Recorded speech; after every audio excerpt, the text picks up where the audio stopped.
ഇനി വളരെ പ്രധാനപ്പെട്ട മറ്റൊരു കാര്യമാണ്, നമുക്ക് ചിലപ്പോൾ ഒരു കർമ്മത്തിൽ തന്നെ ഒരുപാട് നിയത്തുകൾ കൊണ്ടുവരാൻ പറ്റും. ഒരു കർമ്മത്തിൽ തന്നെ ഒരുപാട് കൊണ്ടുവരാൻ പറ്റും. പക്ഷെ അവിടെ ചില നിബന്ധനയുണ്ട്. ഇദാലം യകൂന മുതസാവിയൻ ഫിൽ ഫരീള, രണ്ടും ഫർളാകാൻ പാടില്ല.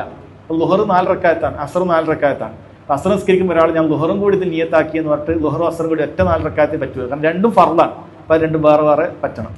അതുപോലെ വക്കാനൽ മഖ്സൂദ് യഹ്സുലു ഫി ഫിഅലിൻ വാഹിദ്, ഒരൊറ്റ പ്രവൃത്തിയിൽ തന്നെ രണ്ടും സാധിക്കുമെങ്കിലേ അത് അനുവദിക്കപ്പെടുകയുള്ളൂ എന്നാണ് പറയുന്നത്. അപ്പോൾ ചില പ്രവർത്തനങ്ങൾ അങ്ങനെ പറ്റും.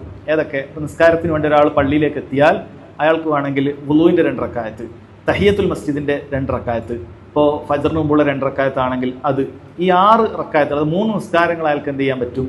അയാൾക്ക് ഈ ഒരൊറ്റ 2 റക്അത്തിൽ കൊണ്ടുവരാൻ പറ്റും. കാരണം ഇത് രണ്ടും, ഈ 3 നിസ്കാരങ്ങളും പരസ്പരം എന്തല്ല, എതിരാകുന്ന കാര്യമല്ല. കാരണം എല്ലാം അവിടെ സംഭവിക്കുന്നുണ്ട്.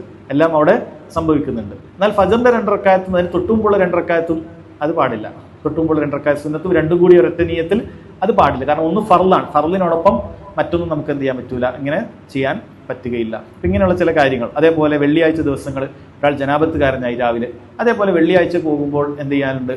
ജുമയുടെ കുളിയുണ്ട്. ഇത് രണ്ടും കൂടി ഒരാൾക്ക് എന്ത് ചെയ്യാൻ പറ്റും? ഒരൊറ്റ നിയത്തിൽ കുളിക്കാൻ സാധിക്കുന്നതാണ്. അപ്പോൾ ആ നിലക്ക് ഒരൊറ്റ അമലിൽ തന്നെ ഒരുപാട് കാര്യങ്ങൾ കൊണ്ടുവരാൻ പറ്റുമ്പോൾ അത്രയും പ്രതിഫലം ഒരാൾക്ക് സാധിക്കുന്നതാണ്. അതൊക്കെ നമുക്ക് കൊണ്ടുവരാൻ സാധിക്കുന്നത്. അപ്പോൾ ഇൽമിൻ്റെ മജ്ലിസിൽ തന്നെ ഒരുപാട് കാര്യങ്ങൾ പണ്ഡിതന്മാർ പറയുന്നുണ്ട്. ഇൽമ് സ്വീകരിക്കുക, ഇൽമ് കിട്ടുക എന്ന് പറയുന്ന ഒരു നിയ്യത്താണ്.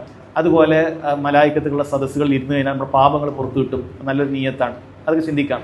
അതേപോലെ നമ്മളെ മുസ്ലിമീങ്ങളായ സഹോദരങ്ങളെ കണ്ടുമുട്ടുക, നല്ല നിയ്യത്താണ്.